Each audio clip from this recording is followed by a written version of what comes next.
Hello everyone and welcome back to my channel. My name is Mary and I'm a designer and illustrator living in Canada. And today I have some cool art supplies to share with you that were sent to me by a company called Artistro.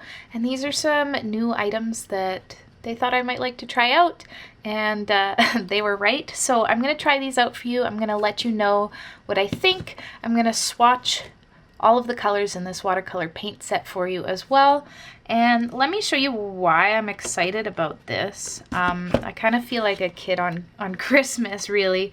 It's a very sort of like all-in-one type kit, and it's really cute. It's so cute.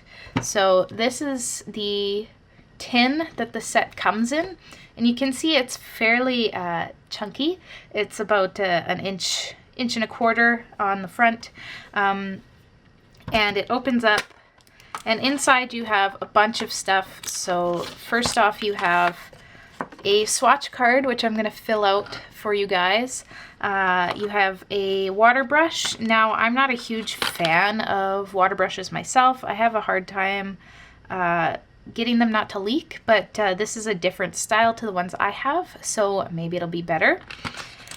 It comes with a pencil, a brush, a sponge. So this would be for cleaning your brush on the go. You could probably fill this with a paper towel as well. A little eraser, and then you can see we have, what is it, 62 colors? No, 78. Oh, the color numbers are all over the place. All right, well, we have a lot of colors. It's 48 colors. But the numbers go up to 80. Anyway, so if you're as confused as I was by this, there's 48 colors in this thing, and they're all about this size. So they're smaller than a full pan, and one of them here has sort of migrated sideways. We will rectify that situation. The pans are held in with a little bit of adhesive, which is good because in a set like this, you don't want them popping out and like trading places. There's a lot of them. And then the backing here is just a regular sort of thin plastic. So it is combining the benefits of having a lot of colors with the cost effectiveness of some cheaper materials for the interior.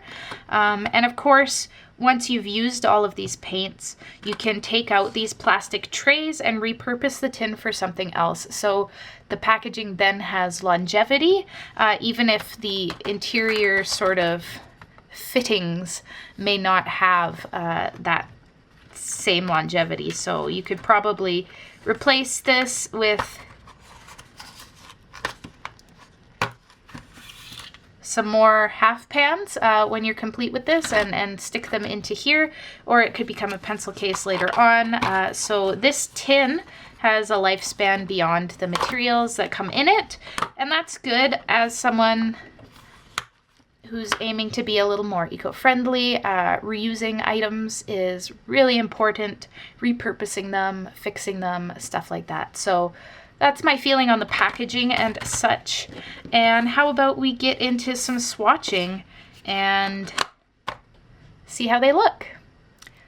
All right, so the swatch card is not exactly in order of the sample card here with all the names on it.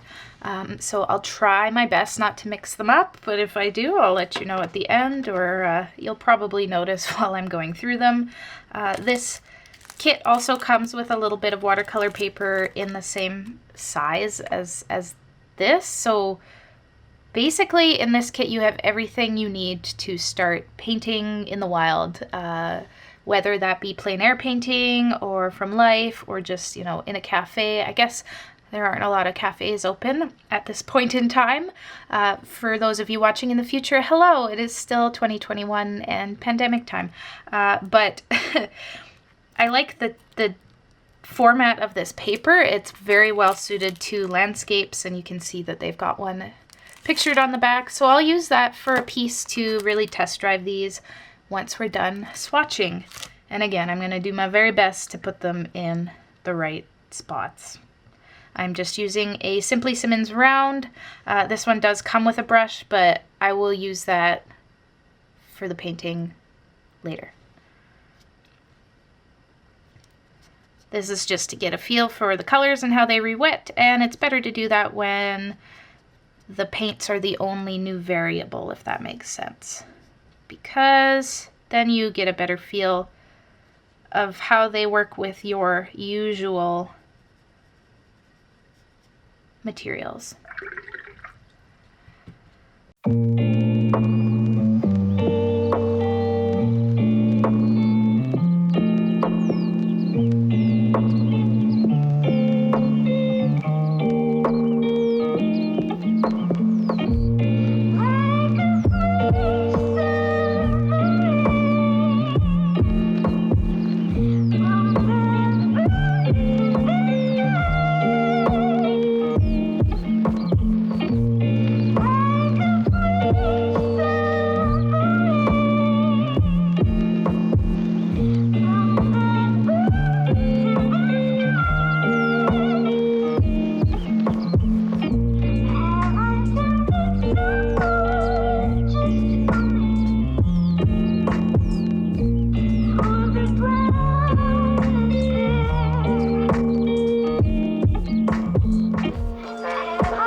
Alright, so you can see here now that the colors are dry, and a few notes to make. First off, I think the use of flesh as a color name.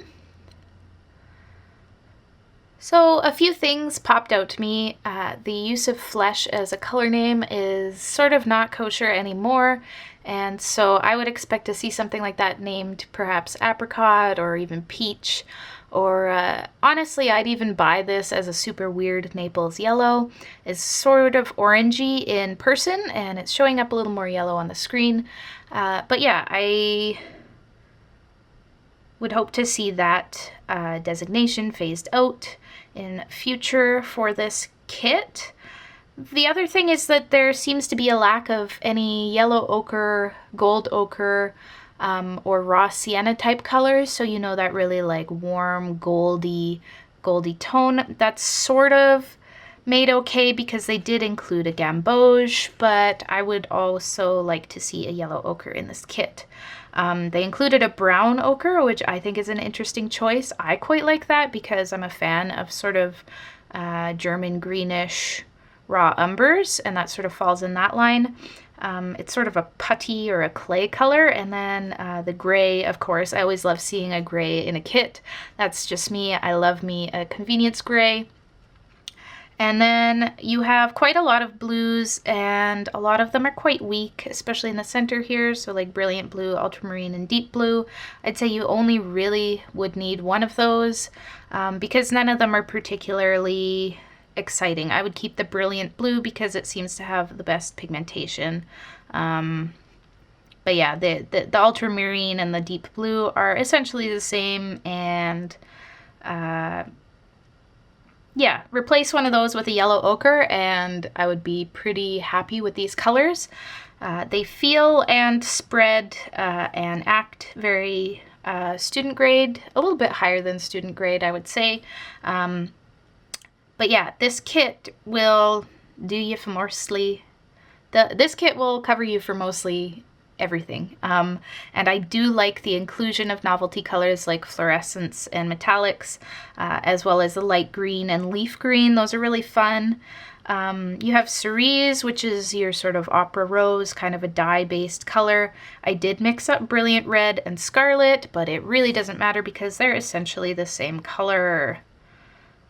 Scarlet is a little more towards the cadmium red light side of things, and brilliant red is a little more towards the cadmium red medium, but really, at that point, you're splitting hairs. So I did mix up those two, but that's it.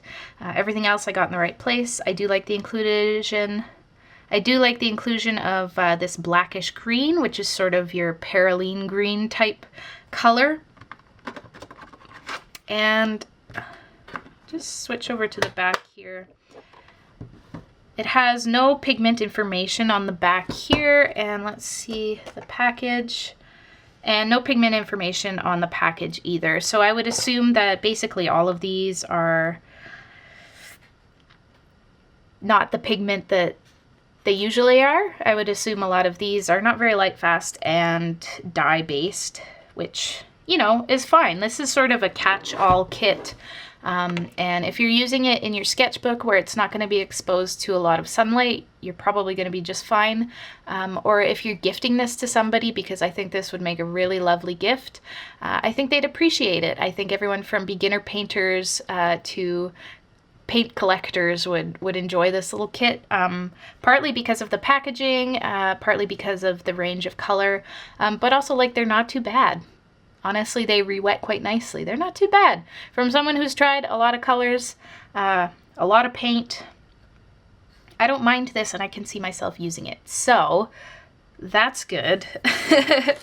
I'm going to set up to do a painting in here, and I'll use the gadgets that come with this set. And then I will also test out these paint pens that I got to go with it. And now these could be used, it says really on anything. It says rocks, glass, ceramic, porcelain, metal, rubber, stone, paper, or wood. So I think they'd be really fun for painting on pebbles and stuff. I used to do that all the time as a kid. And, you know, Lord knows I have a lot of rocks lying around, so I'll test them out on some multiple surfaces. And I'm especially interested to see how opaque the white actually is. So it does have a good shaking element in it to help disperse the paint. And hopefully it'll work on something. I have this little stone here. Let's just cause I wanna see. All right, so we do.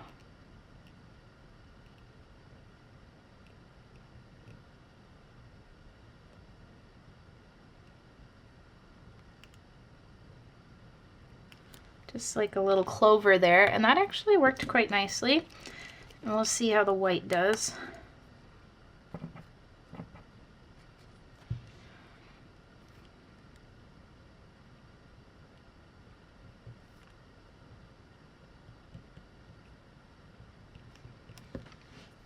Okay, so that works really well actually. And I'm gonna set that aside to dry, and then we'll check out how dry it is after the painting. All right, so this is an album of loose paper. That is totally fine. It is a different paper to what they gave you for the swatch, so you can see the grain on here if it would like to focus. Perhaps it does not. But it's a different grain. You see this one's a little more mechanical. Ooh. And they are loose sheets, so that's all right. That means it'll be easier for me to tape one down to my desk. Tape one out here. Okay, I've sketched out just some flowers here. I think those will be nice to paint. And then I'm just checking out the brushes here, and the included brush here is quite cheap. I mean, I didn't expect anything else. and it's actually already loose, so I'm gonna put that in my emergency sort of brush stash and keep it around just in case, but it's yeah, it's already loose, so I'm not going to use it for this painting, and plus I think it's just too small for what I want to do with it, and even the water brush is too small, so I'm going to stick with my tried and true brushes because they're big enough for me. I'm going to use a mix of this Da Vinci Casaneo. I'm going to, yeah, this Da Vinci scroll tail brush, and this size 12 round and size 8 round, and those will probably do me just fine.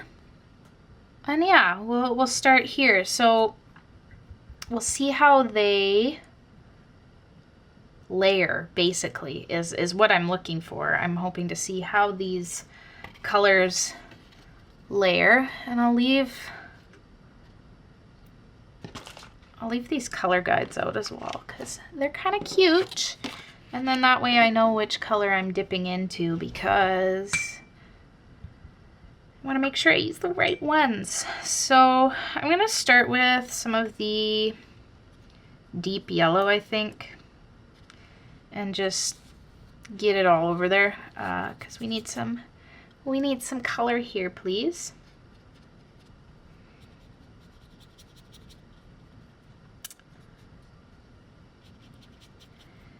And the tulips are white. I actually have them up on a shelf over there, like really high up, because I saw them at the shop and I was like, I love tulips, I want these. And the first thing my cat did was try to eat them, and they're not good for cats. So it's like way up there. So this is like a worm's eye view of the tulips that I bought. But it would be a shame not to paint them.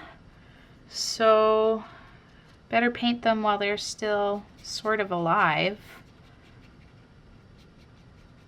But yeah, my cat cannot reach them now.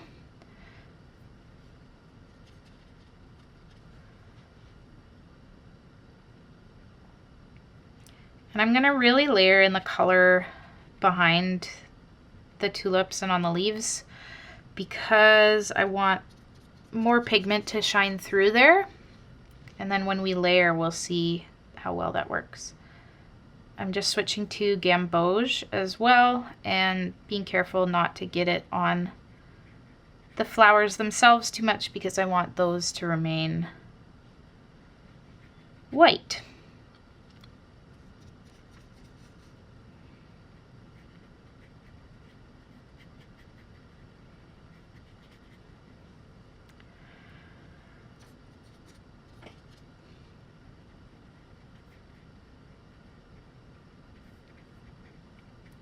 Now these big washes are already fighting me a little bit. You can see it staying patchy, and whether that's the paper or the paint, yeah,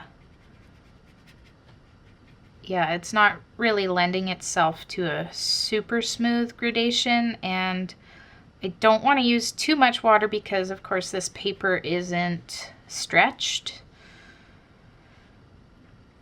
Usually if I'm doing really intense, like heavy washes, I'll do it on a properly stretched piece of paper. I know a lot of people don't really have the time or space or knowledge for that these days. Even I don't stretch paper unless I'm doing a professional project. Otherwise I'm painting on loose paper or just like sketchbooks, right? So I'm going to fast forward now, and you can watch me finish this painting. And then at the end, I'll come back. We'll try out some of the white paint marker on this piece. We'll check in on our weird little pebble, and I'll let you know what I think.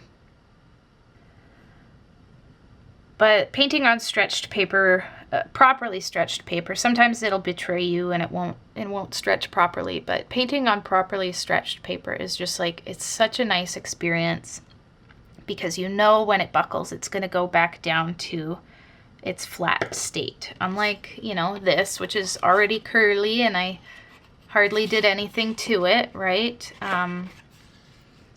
Yeah, working on properly stretched paper and not just painted, like taped down, right? properly stretched paper, I don't know, it's a very nice, luxurious feeling. You know, and never mind that it takes, like, you have to set up 24 hours in advance of when you want to paint, right? So there's a process involved, and it's more about production and less about inspiration, I guess. Yeah, it's just a different experience. I do have an old tutorial on how to stretch paper on my channel somewhere that I filmed at my old studio. I used to rent at Burnt Toast Studios, and I really liked them. And I always meant to get around to using the printmaking stuff there, but basically it was my office for when I was freelancing. And I enjoyed being there. I do miss it. My home studio is okay. It's fine, but you know, it's sort of a struggle to get the lighting right, and you know, it's your house too.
Okay, so once this dries, I'm going to try out the paint markers on top. But first impressions basically are that these watercolors aren't great for working wet into wet. They have a very sort of low dispersion in water. They don't flow that nicely, and a lot of them have a low tinting strength. And it seems that the paint just wants to stick to either your brush or your paper, whoever was there first, if that makes any sense. So it really fought me trying to fill in that background there, and that's partly just how I paint. I enjoy doing wet into wet with watercolor, because if I want opaque layers, then I switch to gouache, and I prefer gouache for many reasons. But yeah, I recommend if you want to have these watercolors to work sort of in a looser, sketchier manner with either only one layer of paint or let it dry completely between layers. And to some of you who paint with watercolor, that's like second nature. That's like, duh, Mary, why are you trying to work wet into wet? But look, I tried it out and it wasn't great, and I'm sure you enjoyed watching me fight the paint. So this is what we came up with. I think when I let go and just, you know, decided like, fine, my brush strokes are gonna show. I'm not gonna get nice soft edges. I'm not gonna get a nice even wash on the background. I'm not gonna get a smooth gradation. So we'll put more brush strokes in, and that can just be the aesthetic that we go for. So I think it started coming together over here. But I'm going to finish it off with the paint markers because we still have those to try out on paper as well.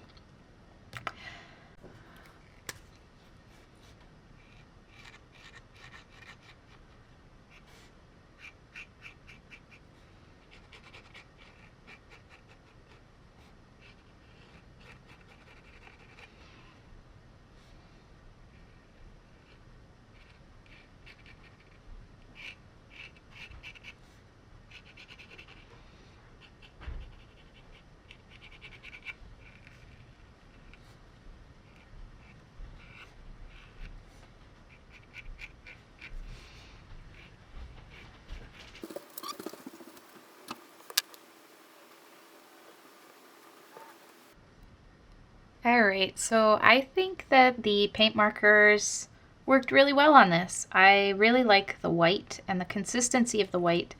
This white paint marker is way better than one that I briefly got from Posca pens. I had it for a little bit. It was bad. It did not work. It did not do what I needed it to do. This is doing exactly what I need it to do, and I'm quite pleased to have this around now. This is probably going to be my go-to for doing the final specular highlights on paintings, because it's just like boop, and it's done, and it's opaque, and it looks great, and the black as well is very dark, and a good consistency, and I like the tip. It's sort of a felt tip. It's fine, but it's not too fine. And yeah, I really like these pens, and we'll see how they are on here. They're totally dry now, of course. And so I think this is complete. We'll just take off the tape here.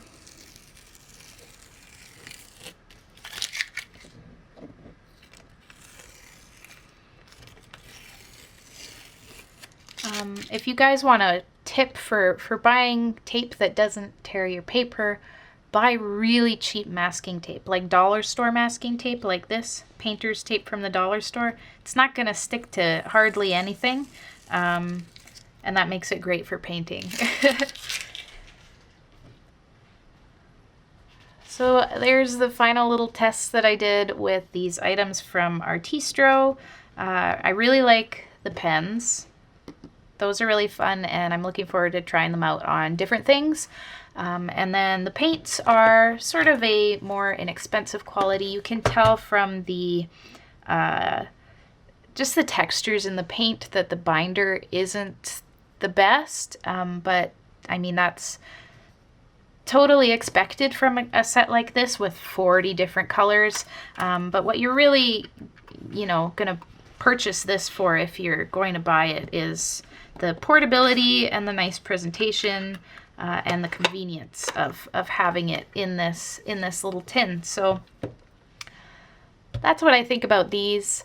I had a good time working on this piece, even though it was sort of a struggle. It's fun to do that sometimes, to remember why you paint the way you do, and how you paint, and what you like in your materials.